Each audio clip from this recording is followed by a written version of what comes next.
নমস্কার বন্ধুরা, আজকে আমরা জানব হিন্দু ধর্মের অন্যতম জনপ্রিয় উৎসব গণেশ চতুর্থী সম্পর্কে। বিঘ্নহর্তা গণেশজির এই মহোৎসব কেন এত বিশেষ, কবে পালিত হয়, আর এর পেছনের কাহিনী বা কী। আপনারা যারা গণেশ চতুর্থী পালন করেন কমেন্ট বক্সে জানান আপনাদের অভিজ্ঞতা। আর নতুন দর্শকরা ভিডিওটি শেষ পর্যন্ত দেখুন, অনেক কিছুই জানতে পারবেন। গণেশ চতুর্থী পালিত হয় ভাদ্র মাসের শুক্লপক্ষে চতুর্থী তিথিতে। ইংরেজি ক্যালেন্ডার অনুযায়ী এটি সাধারণত আগস্ট বা সেপ্টেম্বর মাসে আসে।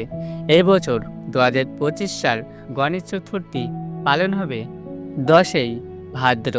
প্রতি বছর তারিখ পরিবর্তন হয় কারণ এটি চন্দ্র তিথি অনুযায়ী নির্ধারিত হয়।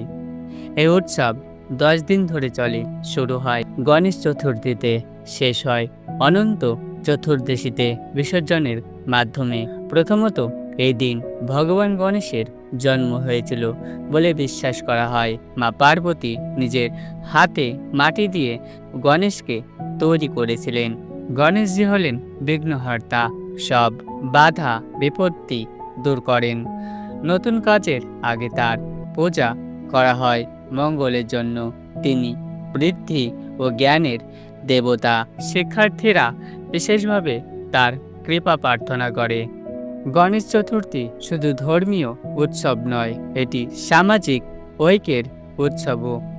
পাড়া মহল্লায় সবাই মিলে পুজো করে, এতে সামাজিক বন্ধন দূর হয়। প্রচলিত কাহিনী, একদিন মা পার্বতী স্নান করতে যাবেন। তিনি চাইলেন কেউ যেন তাকে বিরক্ত না করে, তাই তিনি নিজের গায়ের অপটনের মাটি দিয়ে একটি সুন্দর বালক তৈরি করলেন এবং তাতে প্রাণ সঞ্চর করলেন।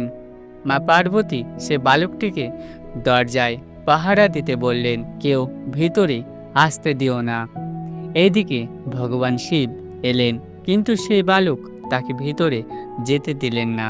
শিবজি রেগে গেলেন এবং ত্রিশূল দিয়ে সেই বালকের মাথা খণ্ডিত করে ফেললেন। মা পার্বতী এসে দেখলেন তার পুত্র মৃত। তিনি ভীষণ ক্রুদ্ধ হয়ে বললেন, তুমি আমার পুত্রকে জীবিত করো, না হলে সংসার ধ্বংস করে দেব। শিবজি অনুতপ্ত হলেন। তিনি তার অনুগামীদের বললেন, উত্তর দিকে গিয়ে যার মাথা প্রথম পাবে সেটা কেটে নিয়ে এসো। অনুগামীরা গিয়ে একটি হাতির মাথা পেলেন। শিবজি সে হাতির মাথা লাগিয়ে বালকটিকে জীবিত করলেন। এভাবেই গণেশের জন্ম হয়েছিল।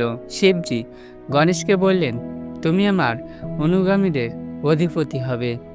যে কোনো শুভ কাজের আগে মানুষ তোমার স্মরণ করবে।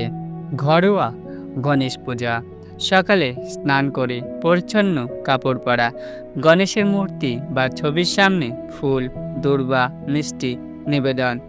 মোদক, লাড্ডু গণেশের প্রিয় খাবার। গণপতি বাপ্পা মরিয়া মন্ত্র জপ করুন। সামুদায়িক পূজা, বড় প্রতিমা তৈরি, প্রতিদিন আরতি ও ভোগ। সাংস্কৃতিক অনুষ্ঠান, শেষ দিনে মিছিল করে বিসর্জন।